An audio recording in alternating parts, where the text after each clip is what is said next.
Assalamualaikum warahmatullahi wabarakatuh.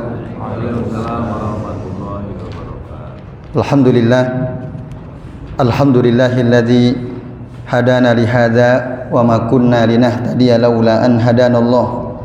Asyhadu an la ilaha illallah wahdahu la syarikalah wa asyhadu anna Muhammadan abduhu wa rasuluh.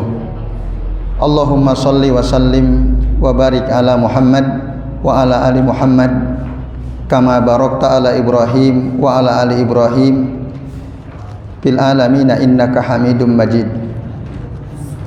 Rabbi shrah li sadri wa yassir li amri wahlul 'uqdatam min lisani yafqahu qawli, amma ba'du. Bapak-bapak dan ibu-ibu serta hadirin hadirat sekalian, jamaah i'tikaf a'azani Allah wa iyyakum ajmain. Alhamdulillah pada sore hari ini, hari yang ke-27 sudah mau maghrib ya, kita mudah-mudahan kuat bisa menyelesaikan Ramadan tahun ini ya. Alhamdulillah masih dalam keadaan sehat walafiat.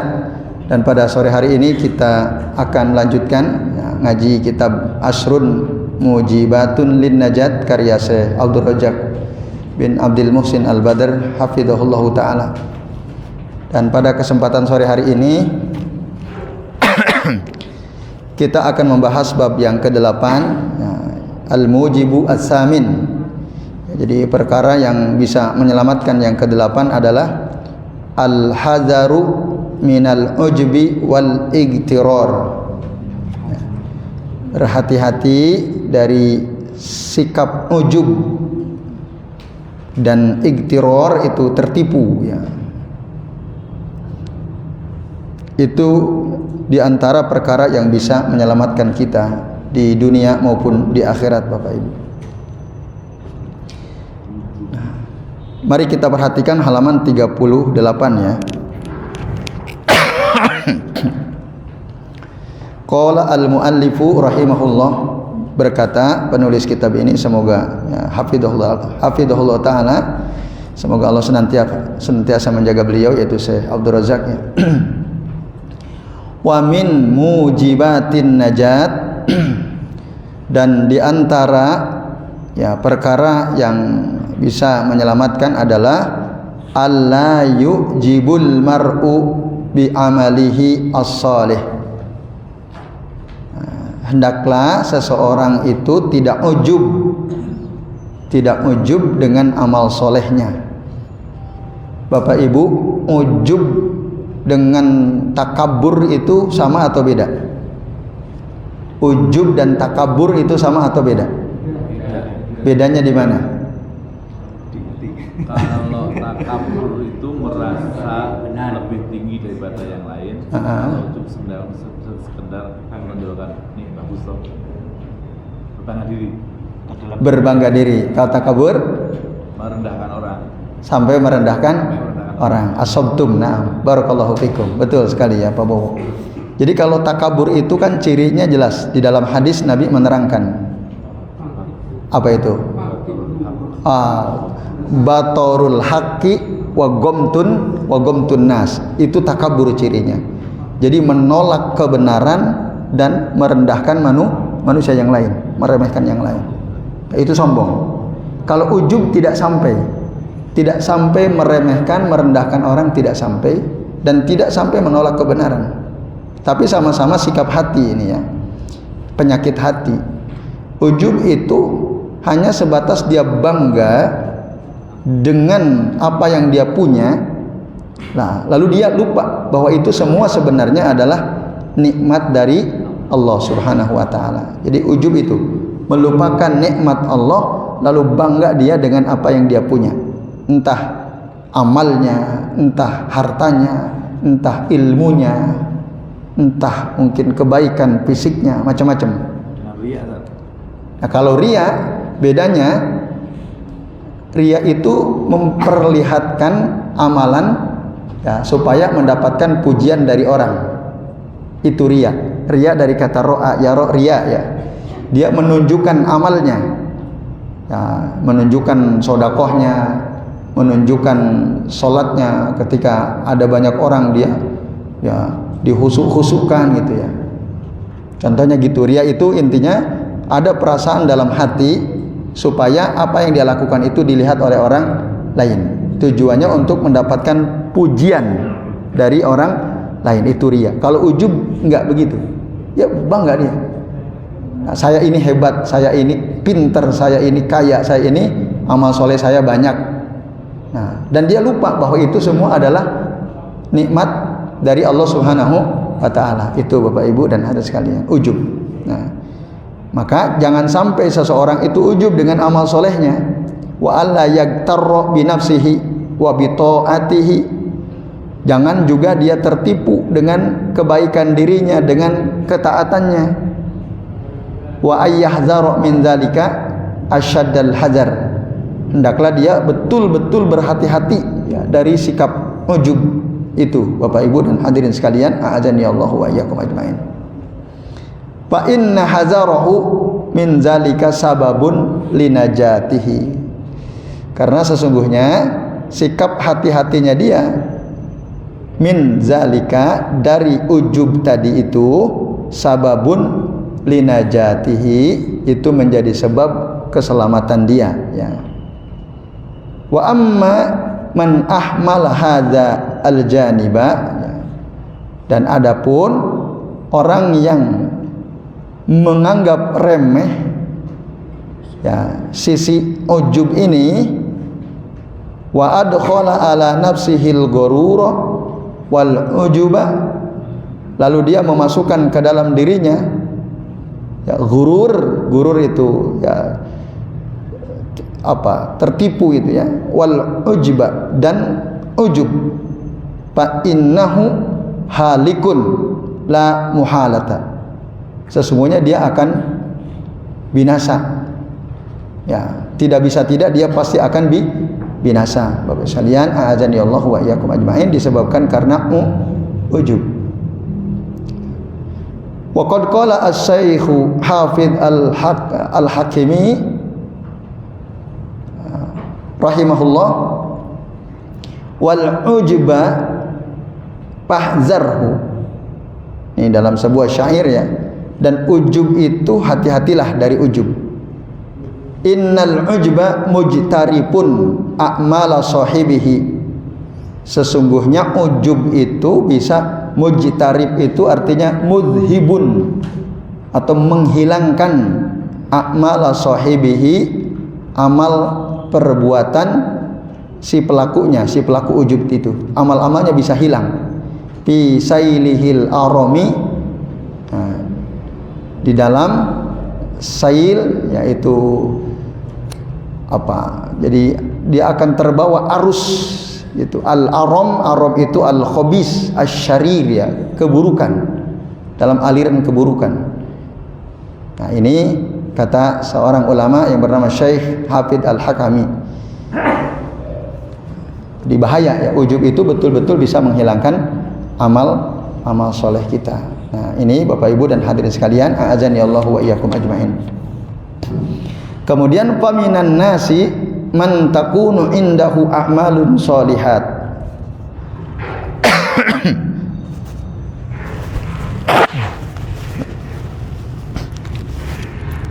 Nah, di antara manusia ada yang ya, dia punya di sisinya ada amal soleh, wa ta'atun mutanawwi'at, dan ketaatan yang bermacam-macam.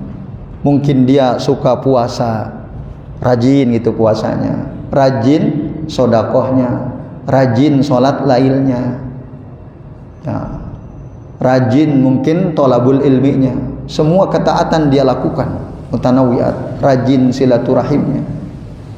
Nah, fayadkhulu alaihi syai'un minal gurur awil ujbi, lalu masuklah kepadanya sedikit dari ya ketertipuan atau ujub. Wayarkanu ila amalihi, lalu dia bersandar pada amalnya. Itu ya, dia ngerasa saya ini ya amal saya udah banyak, semua amal soleh saya lakukan. Nah, dia merasa aman gitu ya dengan beragam ya ketaatan yang dia lakukan. Wayuhliku bidzalika, nah maka dia akan binasa dengan hal itu. fayahbitu amaluhu kulluhu. Bahkan semua amalnya akan sia-sia. Orang yang tadi merasa aman dengan ya, ketaatan-ketaatan yang dia lakukan.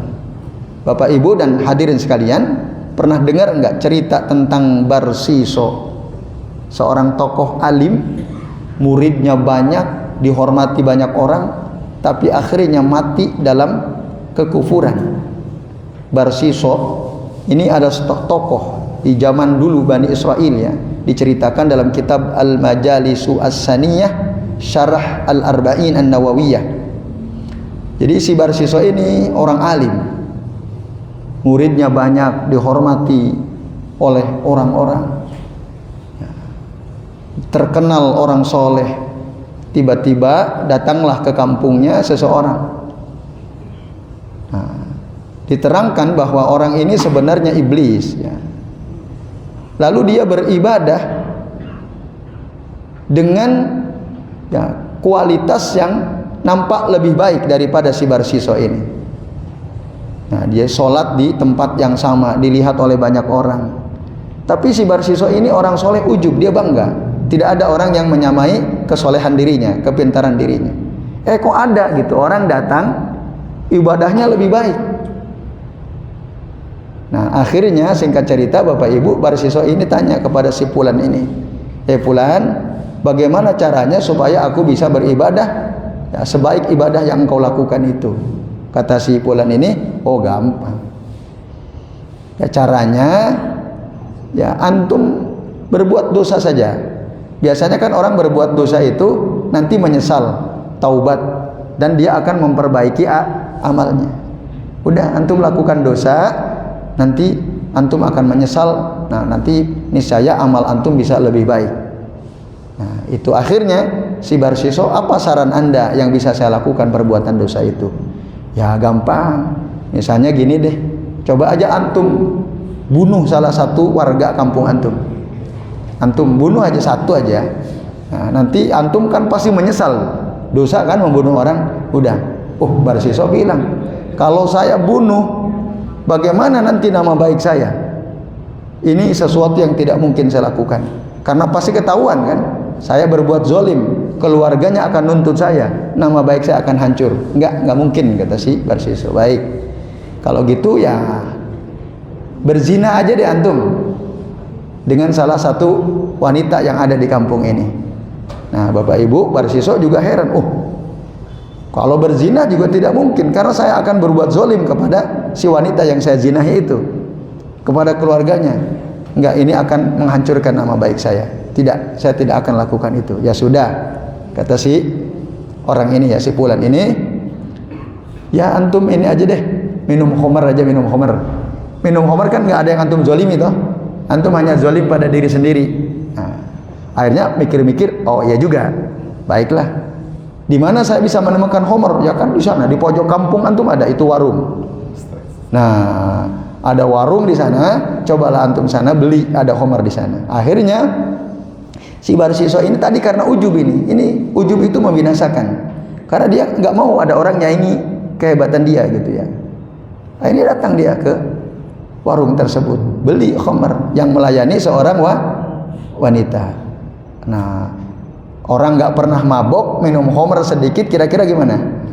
Ya sempoyongan, langsung play gitu ya. Nah, ketika dalam keadaan tidak sadar melihat ya si wanita penjaga warung itu, lalu kemudian diperkosanya si wanita tersebut.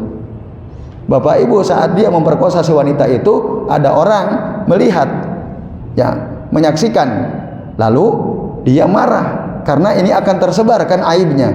Dikejarlah orang itu, dibunuh supaya nggak cerita ke orang lain. Dilakukan semua atau tidak? Minum khamar dilakukan, berzina dilakukan, bunuh orang dilakukan. Saat dia bunuh orang, warga kampung tahu, akhirnya ditangkap.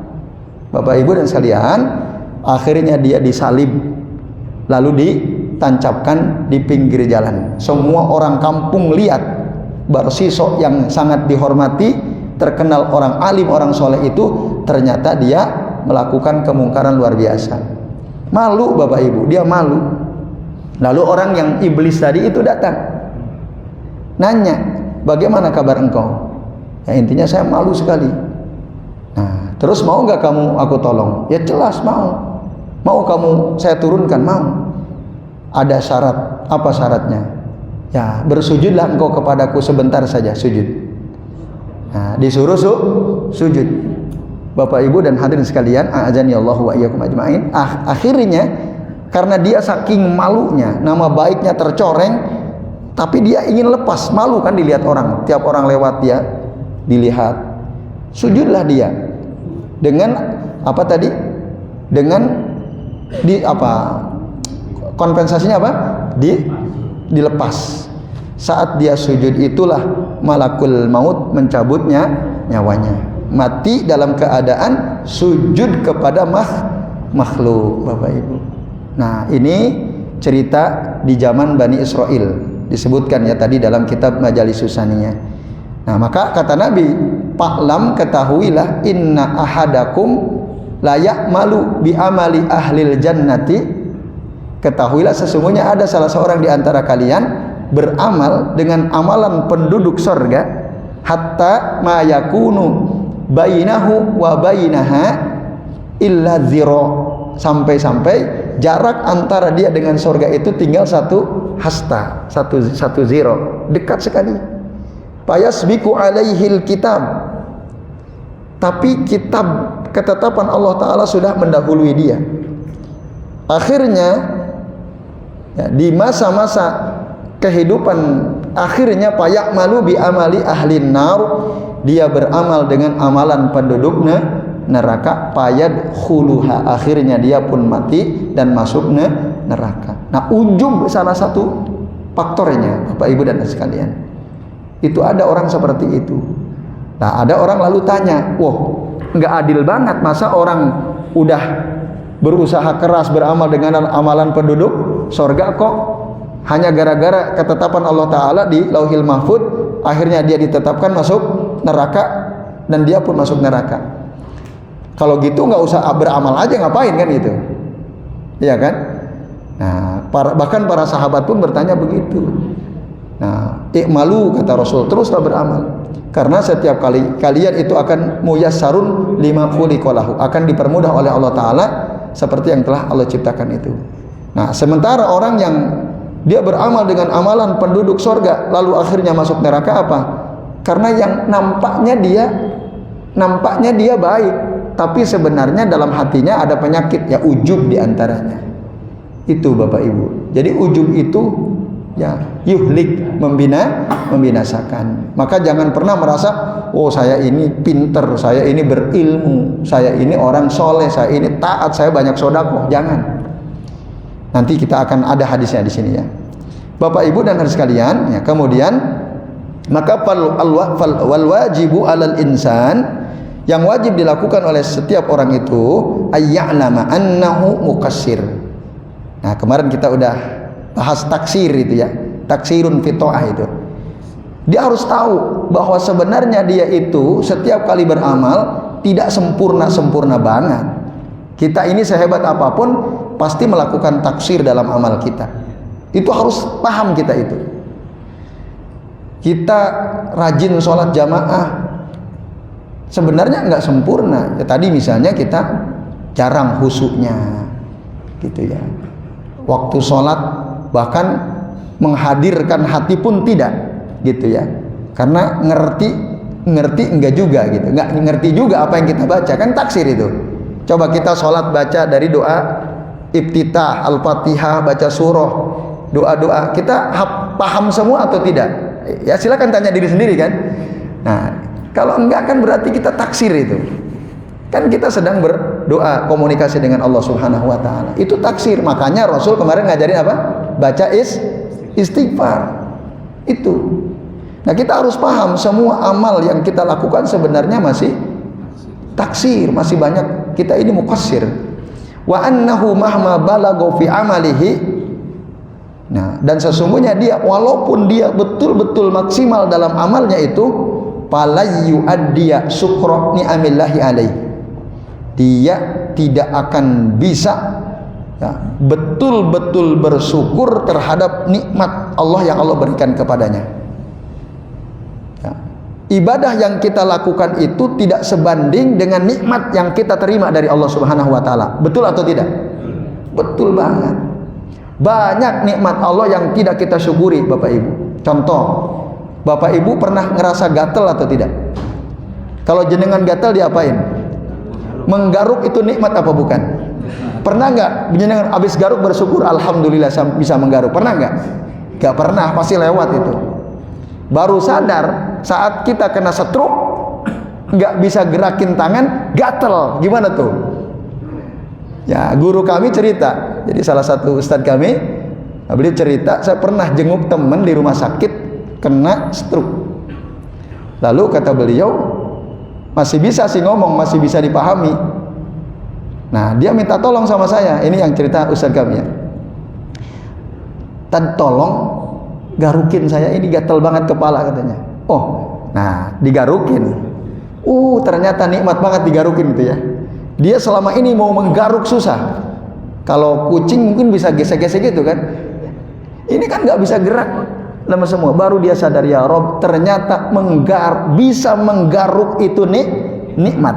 Tapi apakah kita tadi bersyukur bisa menggaruk? Enggak kan? Jarang ya atau tidak? Kita habis menggaruk tuh, alhamdulillah saya bisa menggaruk, kan nggak pernah tuh. Pokoknya menggaruk udah beres kan gitu. Nah, itu contoh kecil ya. Contoh nikmat yang sering diremehkan oleh orang, baru sadar dia betapa nikmat menggaruk itu setelah tidak bisa apa-apa. Nah, ini Bapak Ibu, jadi ibadah kita semaksimal apapun tidak akan bisa bersyukur secara sempurna atas seluruh nikmat Allah yang telah kita terima, Bapak Ibu. Maka kama qala Nabi sallallahu alaihi wasallam di halaman 38 bagian terakhir, sebagaimana dikatakan oleh Nabi sallallahu alaihi wasallam, la yudkhila ahadan amaluhu al jannah, tidak akan pernah ya seorang pun ya, tidak akan pernah amal seorang pun memasukkan dia ke dalam surga. Paham Bapak Ibu maksudnya? Amalan kita sedahsyat apapun tidak akan bisa memasukkan kita ke dalam surga, sedahsyat apapun. Kata lan, huruf lan dalam bahasa Arab itu namanya harfun nafyin lil mustaqbal al muabbad. Huruf ya yang menafikan sesuatu yang terjadi di masa yang akan datang dan itu abadi selama-lamanya. Lan itu nggak mungkin. Bayangkan, ini ngomong Rasulullah SAW. Amal kita itu sehebat apapun tidak akan mungkin memasukkan kita ke dalam surganya Allah Subhanahu wa taala. Enggak mungkin. Nah, ini Bapak Ibu dan hadirin sekalian, a'azani Allah wa iyyakum ajmain. Lalu kalau begitu para sahabat bertanya, qalu wala anta ya Rasulullah? Qal la wala ana. Iya, termasuk saya juga enggak. Bahkan Rasul sekalipun amal-amal beliau tidak bisa memasukkan beliau ke surganya Allah Subhanahu wa taala. Jawaban beliau kan la wala ana. Illa, kecuali tadi an yataghammadani Allahu bi fadlin wa rahmah. Kecuali Allah ini telah meliputi aku dengan ya karunia dan rahmatnya. Itu yang menjamin Rasul pasti masuk surga karena rahmat Allah Subhanahu wa taala. Jadi sebenarnya Bapak Ibu, berdasarkan hadis sahih riwayat Imam Al-Bukhari ini, yang memasukkan kita ke dalam surganya Allah adalah apa? Rahmat Allah, bukan amal kita. Karena amal kita tidak sebanding dengan nikmat yang Allah berikan kepada kita. Sedahsyat apapun, nggak bisa. Kalau nasi padang sebungkus sebanding dengan 13.000, itu bisa. Tapi surga harganya nggak sebanding dengan amal kita. Kita ini banyak taksir. Maka berusahalah untuk ya, tidak sombong dengan amal-amal kita. Jangan pernah sombong. Ya, sehebat sesoleh apapun kita, jangan pernah sombong Bapak Ibu. Itu jangan nagtarru bi a'malina as-solihah. Jangan tertipu dengan amal-amal soleh kita. Jangan sampai kita ini ujub dengan amal soleh kita, Bapak Ibu sekalian, a'azani Allahu wa iyyakum ajmain. Nah, lalu bagaimana supaya kita ini dirahmati Allah Subhanahu wa taala. Nah, itu kan PR-nya kan gitu. Karena itulah yang bisa memasukkan kita ke dalam surganya Allah Subhanahu wa taala. Nah, bisa Bapak Ibu buka dalam surah Ali Imran ayat 132. Surah apa? Ali Imran ayat 132. Supaya kita ini dapat rahmat Allah. Beramal terus, amal-amal soleh apapun kita usahakan lakukan. Nah, tapi gimana cara supaya kita ini bisa mendapatkan rahmat Allah Subhanahu wa taala? Sudah ketemu? Apa kata Allah? Nah, taatilah Allah, taatilah Rasul, kalian pasti dirahmati Allah. Bapak Ibu, kata la'alla itu dalam ilmu balago disebut dengan harfu taroji namanya. Dalam ilmu nahwu juga disebut harfu taroji, huruf yang fungsinya untuk mengungkapkan harapan. Kalau kita ngomong sama orang, misalnya saya ngomong ke Pak Helmi, misalnya Pak Helmi sakit, la'allakum ya tasfi syifaan ajila, semoga antum segera sembuh. Itu doa kalau dari makhluk kepada makhluk. Tapi kalau Allah yang ngomong la'allakum turhamun, artinya apa? Kalau kamu taat sama Allah, kamu taat sama Rasulullah, kamu pasti dapat rahmat dari Allah Subhanahu wa taala. Itu Bapak Ibu dan hadirin sekalian. Satu lagi, coba buka surah Al-An'am ayat 155.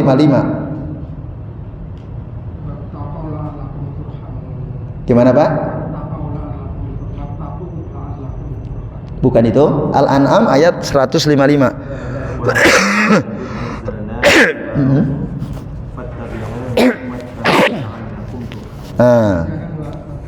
Nah itu, wa hadza kitabun anzalnahu mubarakun fattabi'uhu. Ini adalah kitab Al-Qur'an yang telah kami turunkan kepadanya, maka ikutilah.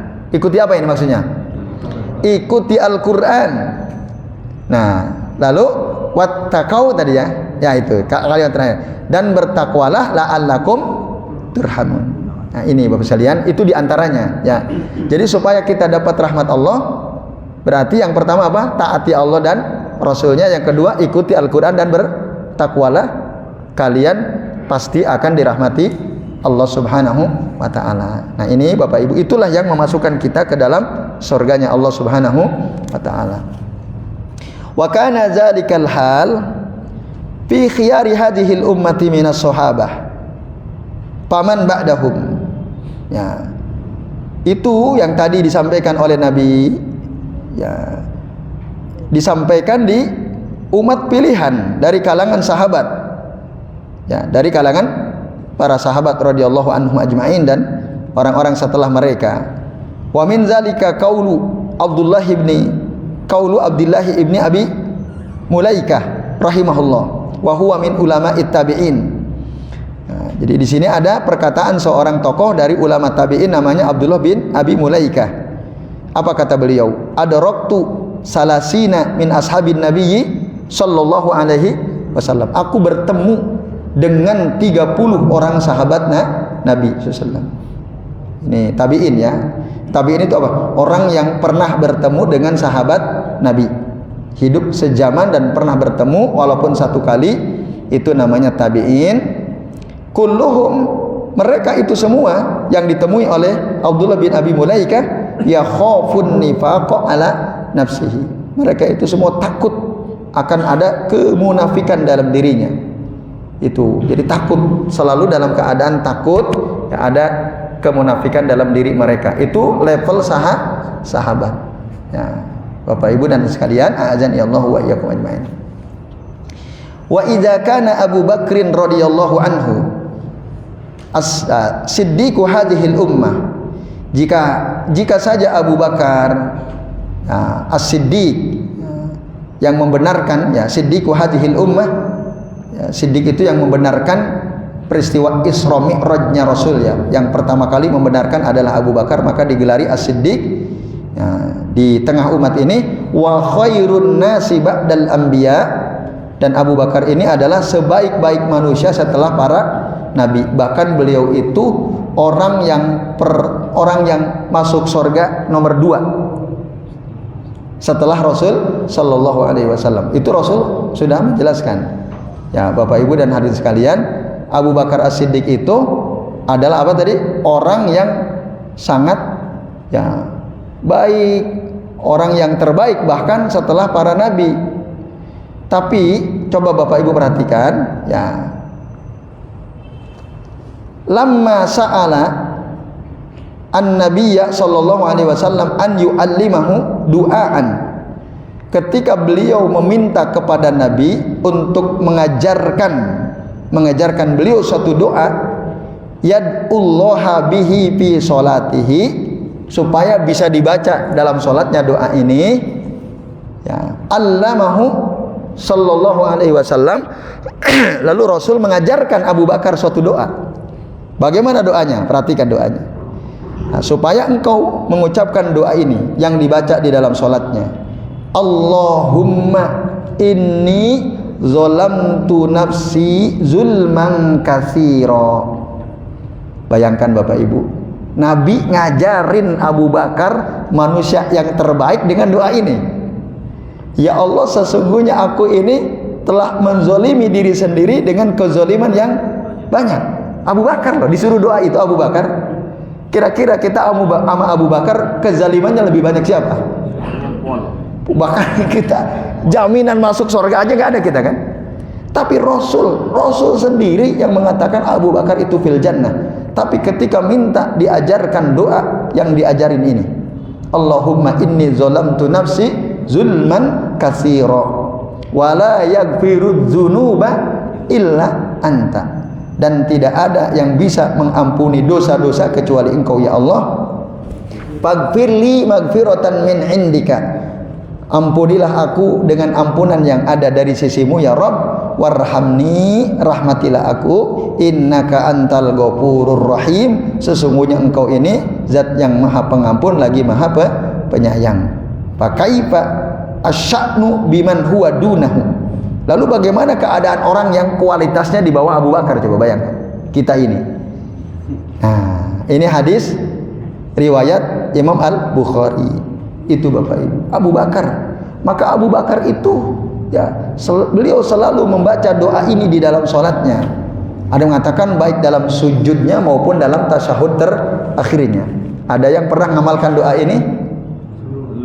Ada ya, alhamdulillah ya. Kalau belum berarti amalkan.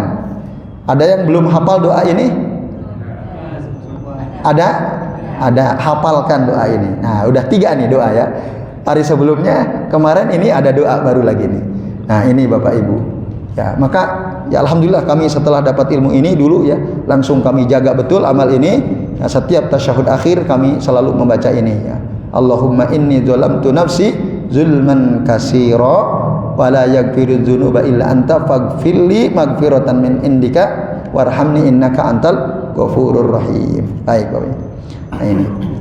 Maka Bapak Ibu, Syekhul Islam Ibnu Taimiyah rahimahullah beliau mengatakan, "Falaisa li ahadin an yazunna istighna'ahu anit taubati ilallahi wal istighfari minadz dzunub." Maka tidak boleh seorang pun mengira bahwa dia tidak butuh taubat kepada Allah. Dia tidak butuh istighfar dari dosa-dosa. Jangan. Saya nggak perlu taubat. Saya orang soleh kok taubat ngapain? Saya istighfar, saya nggak punya dosa kok saya baik semua. Itu jangan sampai sekali-kali ada orang seperti itu. Bal kullu ahadin, bahkan setiap orang, muhtajun, dia sangat butuh ila zalika daiman, butuh untuk bertaubat kepada Allah, butuh istighfar ya, selalu dia butuh taubat dan istighfar kepada Allah Subhanahu wa taala. Nah, maka falhasil annal abda ya idza wuffiqa lil a'malis shalihah at-thayyibah fala yarkanu ila a'malihi. Nah, maka akhirnya sekalian bahwa seorang hamba itu apabila dia diberi taufik oleh Allah Subhanahu wa taala untuk beramal soleh, amal yang baik, Orang bisa beramal soleh itu dapat taufik atau tidak? Iya kan itu. Yang menggerakkan kita bisa beramal itu karena taufik. Maka siapa saja yang telah diberi taufik oleh Allah Subhanahu wa taala, Bapak Ibu, nah, jangan sampai palayar kanu ila a'malihi, bersandar kepada amalnya. Saya ini sholat nggak pernah putus, jamaah terus, puasa Senin Kemis nggak pernah saya tinggalkan, puasa bid sepanjang tahun selalu saya lakukan, bahkan setiap Jumat saya selalu sedekah, tiap hari saya hadir ke majelis ilmu. Rak butuh istighfar, rak butuh taubat misalnya. Dia merasa seperti itu, wah hati-hati. Nah ini bersaliannya. Maka di dalam lalu dikatakan wala yaktar, wala ya'jab biha. Jangan tertipu dengan amalnya, jangan ujub dengan amalnya. Bal yakunu khaifan min adami qabuli a'malihi. Tapi hendaklah dia merasa takut tidak diterima amalnya oleh Allah Subhanahu wa taala. Hendaklah dia merasa takut, selalu merasa takut ya amalnya tidak diterima. Kama qala ta'ala, sebagaimana diterangkan oleh Allah taala dalam surah Al-Mu'minun ayat 60, walladzina yu'tuna ma atau wa qulubuhum wajilatun annahum ila rabbihim raji'un. Dan ada orang-orang yang yu'tu nama atau memberikan apa yang mereka sudah berikan. Jadi ada orang-orang suka sodakoh, rajin dia sodakoh, tapi meskipun dia sering sodakoh, wa qulubuhum wajilatun, hatinya tetap merasa takut sama Allah. Dia padahal udah baik ya. Kalau kita baca lengkapnya ayat ini, banyak kebaikan yang disebutkan. Nah, termasuk dia rajin sodako, memberi kepada orang, tapi dia selalu takut sama Allah. Takut hati mereka, annahum ila rabbihim raji'un, bahwasanya mereka itu akan kembali kepada Tuhan mereka. Bapak sekalian, nah maka Aisyah radhiyallahu anha, ummul mukminin, istrinya Nabi, ketika mendengar ayat ini beliau bertanya. Kita bisa buka dalam tafsir Ibnu Katsir misalnya. Ya, dikutip hadis ini oleh beliau, dan hadis ini diriwayatkan oleh Imam At-Tirmidzi. Kata Aisyah, ahumul ladina yasrabunal khamra wa yasrikun. Apakah mereka ini ya Rasul, orang-orang yang suka minum khamr, sodakoh tapi suka minum khamr, sodakoh tapi hasil nyuri. Lalu mereka khawatir tidak diterima, hatinya khawatir. Qala sallallahu alaihi wasallam, lalu Rasulullah menjawab, la ya bintas Siddiq, bukan mereka itu wahai putrinya Abu Bakar As-Siddiq. Walakinnahum, akan tetapi mereka itu yang dimaksud oleh Allah dalam ayat ini adalah siapa? Alladzina yasumun wa yusallun wa yatasaddaqun wa hum yakhafuna alla yuqbala minhum. Mereka yang dimaksud dalam ayat ini adalah orang-orang yang rajin puasa, orang-orang yang rajin sholatnya, orang-orang yang suka bersodakoh, tapi mereka senantiasa merasa takut amalan mereka tidak diterima oleh Allah Subhanahu wa ta'ala. Itulah yang dimaksud ya, dalam ayat ke-60 surah Al-Mu'minun. Nah ini Bapak Ibu dan hadirin sekalian, a'azani Allahu wa iyyakum ajmain. Jadi hati-hati itu. Nah, maka jangan sampai kita tertipu oleh amal kita, jangan sampai kita ujub, karena ujub itu bisa membinasakan. Dan kalau kita ingin selamat dunia akhirat, tinggalkan itu ujub. Nah orang ujub itu biasanya diantara penyebabnya suka dipuji sama orang. Itu hati-hati ya, mendengar pujian-pujian dari orang itu. Kalau bisa orang yang suka muji antum, lempar saja wajahnya dengan tanah itu ya, dengan pasir itu ya. Nah bahkan dulu Rasul pernah mengatakan, Bapak Ibu ya, madaha rajulan indan nabiyyi sallallahu alaihi wasallam. Ada seorang sahabat memuji sahabat lain di dekat Nabi, dipuji. Waduh, nih si fulan nih orangnya alim, orangnya tawadhu, orangnya ya suka sedekah dan seterusnya, dipuji-puji. Lalu apa kata Nabi? Faqala Nabi sallallahu alaihi wasallam, waihak, Ya, qata'ta unuqa sahibik. Celakalah kamu. Kamu telah ya memotong leher saudaramu itu. Nah, ini sekalian. Qata'ta unuqa sahibika. Ya, miraron, berulang-ulang Rasul mengatakan itu. Kamu telah ya memotong leher saudaramu, menyembelih leher saudaramu. Karena apa? Memujinya itu. Nah, para ulama mengatakan misalnya dalam kitab Syarah Al-Kabair karya Saleh bin Fauzan hafizallahu taala, karena orang yang dipuji terus, sering dipuji, cenderung ujub. Dia cenderung muncul nanti sikap ujubnya. Oh, saya ini orang pintar, saya orang hebat dan seterusnya. Makanya kalau udah ujub, nah berarti kan sama aja kita membunuh dia kan? Sama saja kita membinasakan dia. Makanya Rasul qata'ta unuqa sahibika.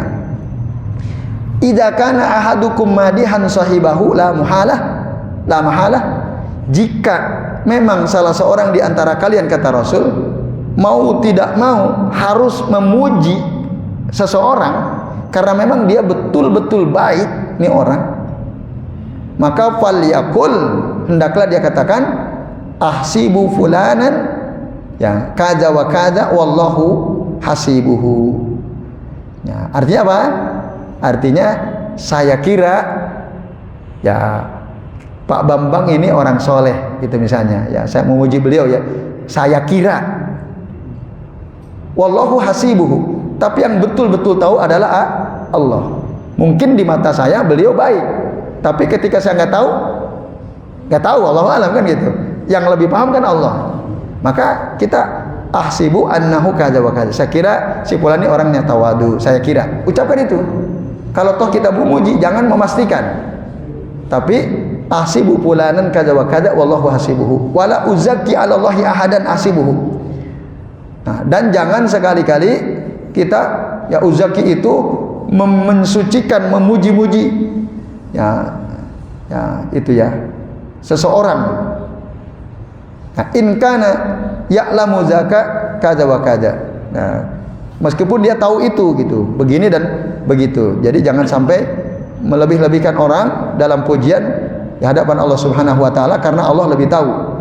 Hadis akhrajahu ya Muslim, Bapak sekalian. Nah, oleh karenanya Bapak Ibu, kalau kita dipuji orang, tadi pernah dulu Utsman bin Affan radhiyallahu anhu dipuji oleh seseorang. Lalu ada seorang sahabat ngambil tanah dilemparkan ke wajahnya. Lah, kok dilempar, kenapa? Nah, lalu inni sami'tu Rasulullah SAW, aku sungguh pernah mendengar Rasul mengatakan tadi itu. Nah, jadi lempar saja, di dalam riwayat yang lain lempar saja wajahnya biturab, ya dengan debu itu lempar. Cuman kalau kita dipuji, kira-kira lempar wajah dia dengan tanah, berani nggak kita? Berani nggak kira-kira? Enggak, walaupun kita nggak suka ya misalnya, oh ini Pak Bowo muji terus tak lempar sisan, kan kayaknya nggak mungkin misalnya. Tapi ada nggak alternatif kalau begitu? Ada alternatifnya. Diancam dengan hadis itu aja. Hah? Diancam dengan hadis itu. Ya itu boleh kita nasihati, ya.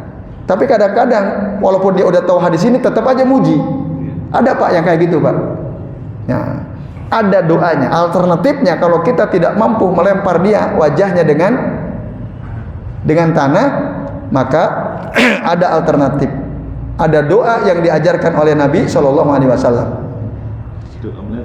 Nah, ini tambah lagi nih, tambah doa lagi ya. Catat doa ini. Kata Nabi ya, dalam hadis dari Adi bin Arto'ah ya, an Adi bin Arto'ah radhiyallahu anhu, kana ar-rajulu min ashabin Nabi sallallahu alaihi wasallam idza zukiya. Dulu ya para sahabat Nabi itu kalau dipuji oleh seseorang, qol, maka mereka berdoa. Mereka berdoa, Allahumma, silakan, Allahumma la tu'akhidni bima yakulun. Saya ulangi, Allahumma la tu'akhidni bima yakulun waghfirli ma la ya'lamun waghfirli ma la ya'lamun. Itu dalam hadis riwayat Imam Bukhari di kitab Al-Adab Al-Mufrad, disahihkan oleh Syekh Al-Albani. Dalam riwayat Imam Al-Baihaqi ada tambahan, waj'alni, tambahannya ini, waj'alni khairan mimma yazunnun, waj'alni khairan mimma yazunnun. Jadi ada 3 kalimat ya. Baik, nomor 1 gimana? Allahumma la tu'akhidni bima yaqulun waghfirli ma la ya'lamun waj'alni khairan mimma yazunnun. Artinya Bapak Ibu apa? Allahumma la tu'akhidni, janganlah engkau azab aku, janganlah engkau azab aku, janganlah engkau siksa aku, bisa juga bima yakulun, dengan apa yang mereka katakan, yang dikatakan para pemuji itu. Jangan engkau azab aku dengan apa yang mereka katakan ya Rabb. Waghfirli, dan ampunilah aku ma la ya'lamun, dari ampunilah aku tentang apa-apa yang mereka tidak tahu. Bapak Ibu, orang yang memuji-muji kita tahu nggak kalau kita ini banyak dosanya? Tidak tahu kan? Nah, yang tidak tahu, padahal kita sering berbuat dosa, ampuni ya Rabb. Waghfirli ma la ya'lamun waj'alni, dan jadikanlah aku ya Rabb khairon, lebih baik, mimma, daripada apa yang yazunnun, mereka kira. Itu mereka kira kita ini alim. Nah, semoga kita lebih alim daripada yang mereka perkirakan, kan gitu. Mereka kira kita ini soleh, semoga kita lebih soleh dari apa yang mereka kira itu. Nah, itu maksudnya Bapak Ibu. Ini doa yang sering dibaca oleh para sahabat Nabi ketika dipuji oleh seseorang. Ada yang sudah hafal? Belum ya? Coba bareng-bareng, 1, 2, 3.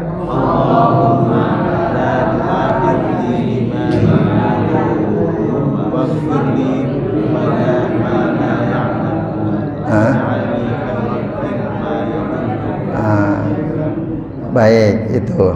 Alhamdulillah, mudah-mudahan bisa hafal ya. Nah, itu setiap dipuji kita mengucapkan doa ini. Baik Bapak Ibu, nampaknya cukup dulu sampai di sini ya. Ada waktu 5 menit ke arah jam 5. Barangkali ada di antara Bapak Ibu yang mau bertanya, kami silakan. 1, 2, 3. Ya, monggo 4. Singkat aja ya Pak ya. Monggo antum dulu. Tentang ujian tadi. Kalau kita kan uji anak, kalau anak bisa hebat, pinter kayak gitu. Nah, ini kira-kira termasuk nanti buat uji anak atau baik. Ya, langsung aja ya yang lain. Monggo Pak, jenengan dulu. Mirip kita sering dipuji orang lain, oh namanya ini gini.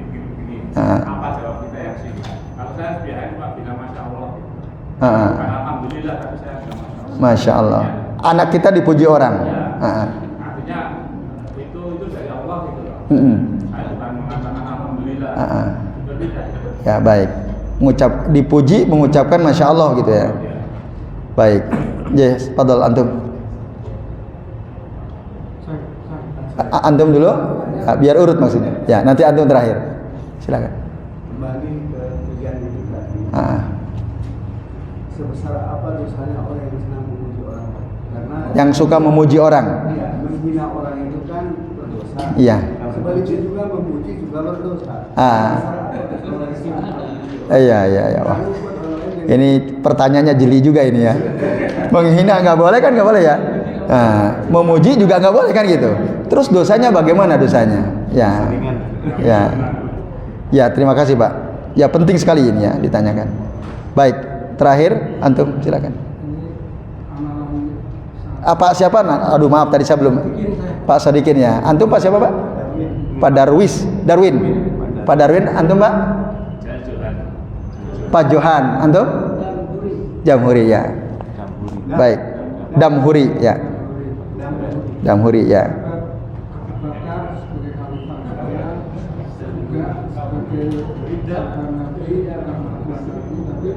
Ada orang yang tega menghina Abu Bakar, apa dosanya, apa hukumnya apa ya? Seperti orang Syiah menghina Abu Bakar. Ya, orang yang menghina Abu Bakar ya. Ya. Baik, terima kasih Pak Sodikin ya. Pak Sodikin. Sebelum Pak Sodikin apa siapa tadi? Pak Darwin, ya, Pak Darwin. Ya. Baik, terima kasih Bapak-bapak dan Ibu-ibu ya. Ada 4 pertanyaan. 1, Pak Damhuri. Memuji anak itu gimana? Padahal tadi Nabi menegur ya, waihak kotok tak unuko sahibik. Bapak Ibu dan hadirin sekalian, nah, jika untuk pendidikan motivasi, nah itu para ulama mengatakan tidak ada masalah dalam rangka tarbiyatan wa tasjian. Sama seperti sum'ah, itu hukum asalnya haram. Apa itu sum'ah? Menceritakan kebaikan kita, gitu ya. Saya itu dulu waktu masih muda begini. Itu aslinya kan nggak boleh hukum asalnya. Menceritakan kebaikan kita itu namanya sum'ah, sama dengan riya. Tapi jika tujuannya, goyahnya adalah tarbiyatan wa tasjian, mendidik dan memotivasi, boleh. Ya, orang tua menyampaikan kebaikan dirinya di hadapan anaknya.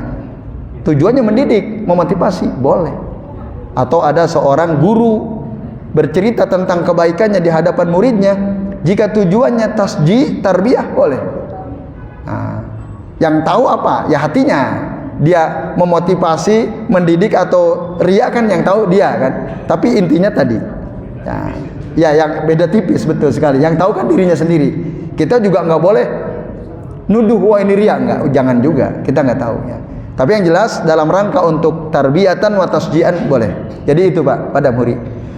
Untuk mendidik anak, memotivasi, sebenarnya kan dia nggak hebat-hebat banget, tapi wah kamu hebat gitu ya. Wah akhirnya dia terdorong kan. Nah itu boleh. Jadi itu Pak Damhuri. Pak Johan. Nah sahabat itu tadi kalau dipuji doanya tadi Allahumma la tu'akhidni bima yakulun waghfir lima la ya'lamun waj'alni khairan mimma yazunnun. Itu tentu yang terbaik kalau kita dipuji oleh orang. Ya. Tapi kalau kita mengucapkan, Bapak Ibu, kalau anak kita dipuji orang, itu bisa ujub atau tidak kita?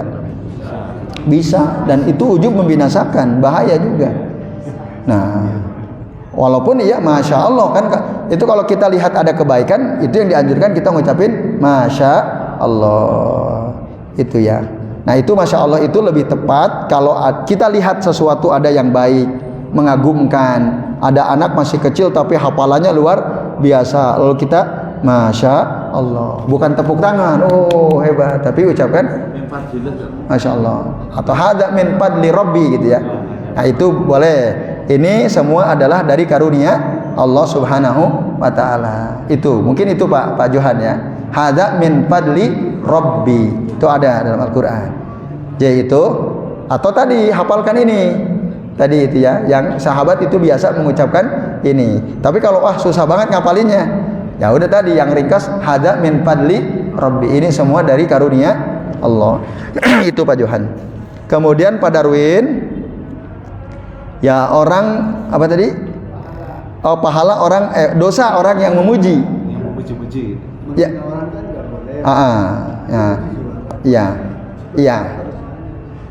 Ya, menghina orang lain jelas, dalilnya jelas ada ya. Jangan menghina, apalagi dia seorang muslim. Nah, lalu kalau memuji dosanya apa? Nah, pernah suatu kali Rasulullah SAW, ya, beliau mengatakan inna min akbaril kabair, sesungguhnya dosa yang paling besar itu adalah apa? Asyirku billah wa uququl walidain. Waktu itu Rasul bersandar gini, santai. ya, mengatakan inna min akbaril kabair asyirku billah wa uququl walidain. Lalu ketika Rasul akan menyampaikan yang ketiga, ya, Rasul duduknya serius. Apa itu? Qauluz zur wa syahadatuz zur, kata Rasulullah SAW. Perkataan bohong, kesaksian palsu, itu juga min akbaril kabair.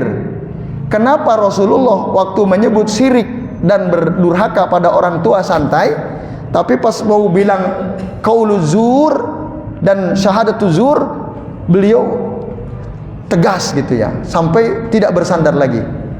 Para ulama yang mensarah hadis ini mengatakan, nah, karena orang yang berkata bohong, ya, itu banyak yang meremehkan.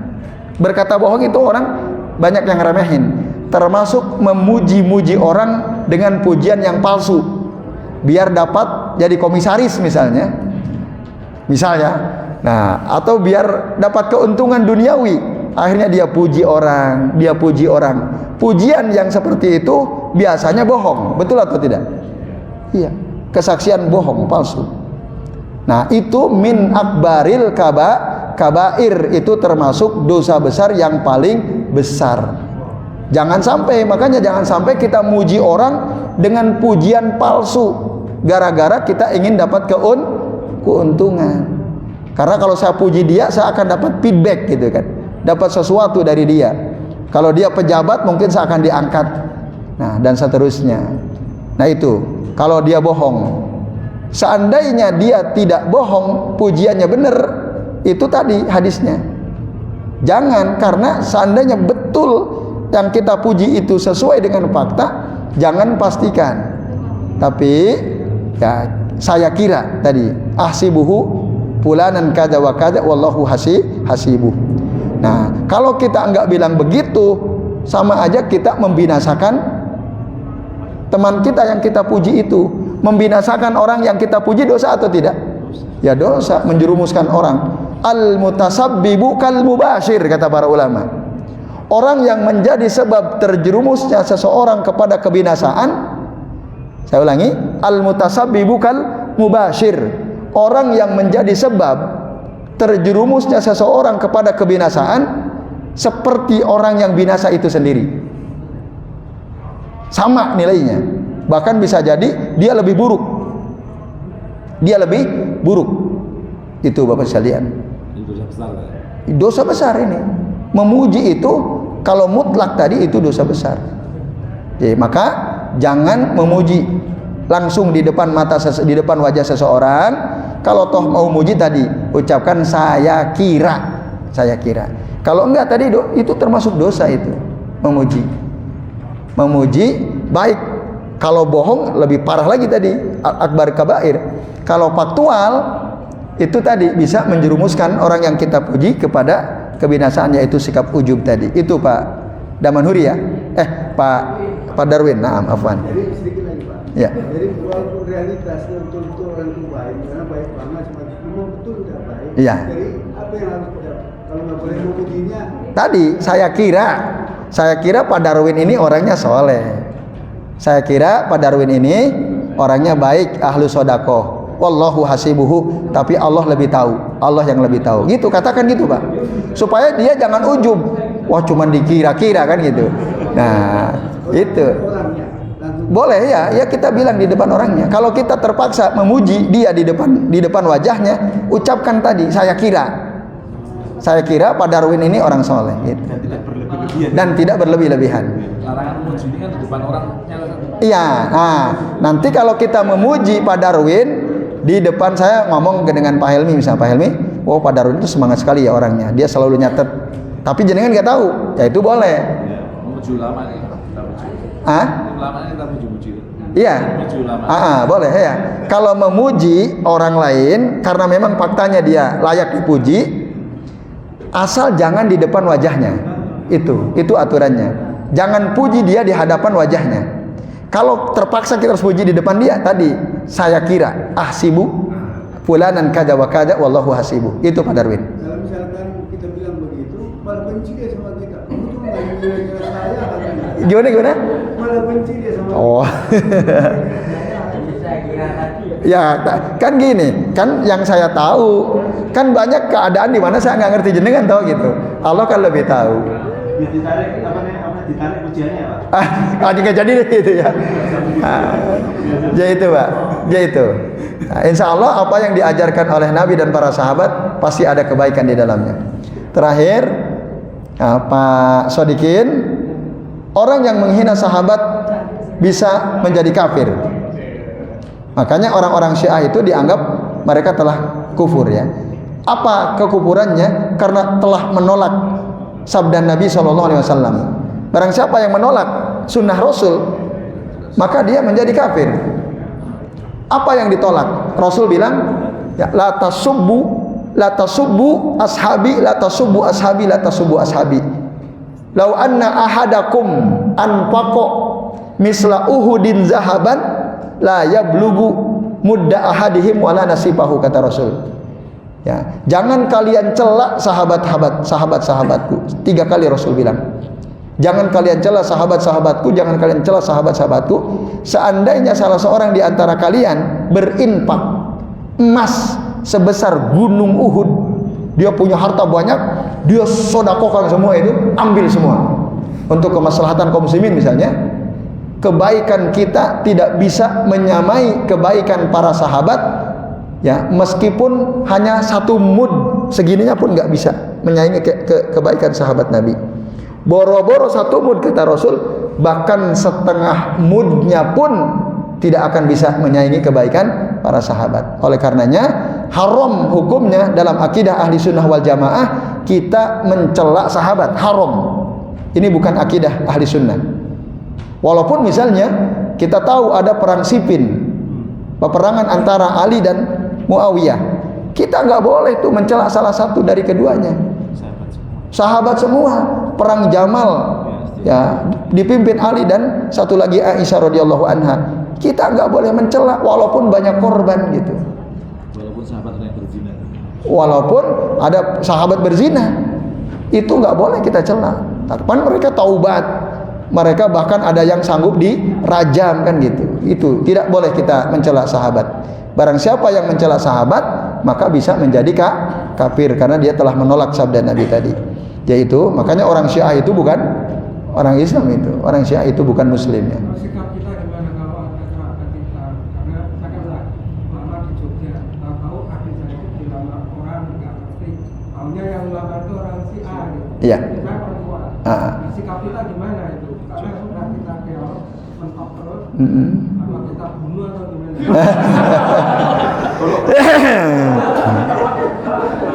Iya, Bapak Ibu dan hadirin sekalian, ya kita nasihati ya adik ipar kita gitu ya, nasihati. Kalau mentok nggak bisa, ya kita nasihati tidak bisa, Bapak sekalian. Nah, maka boleh tidak kita menyarankan adik kita, udahlah kamu itu cerai saja dari suamimu karena suamimu itu orang Syiah. Boleh atau tidak? Boleh. Dalam surah Al-Mumtahanah Allah tegas mengatakan wala tumsiku bi isomil kawafir. Jangan kalian pertahankan pernikahan dengan orang kafir, itu jangan dipertahankan. Nah, orang Syiah itu sudah kafir, itu keluar. Nah, maka nasihati saja gitu. Walaupun mungkin berat ya, berat. Tapi ya itu kalau kita ingin menyelamatkan ya saudara kita. Wallahu taala alam bisawab. Yaitu Pak Sodikin. Ya mudah-mudahan ada solusinya itu ya. Ya mudah-mudahan sih taubat, ada iparnya yang taubat ya, yang suaminya mudah-mudahan. Amin ya rabbal alamin. Jadi saya kira cukup ya. Jadi yang bisa kita bahas insyaallah ada 2 kali pertemuan lagi Pak ya. Mudah-mudahan bisa kita tuntaskan. Mari kita akhiri dengan baca doa kafaratul majlis. Subhanakallahumma wa bihamdika asyhadu an la ilaha illa anta astaghfiruka wa atubu ilaik. Wa sallallahu ala Muhammadin wa ala alihi wa sahbihi wa baraka wa sallama alaihim ajmain. Billahi taufiq wal hidayah. Wassalamu alaikum warahmatullahi wabarakatuh.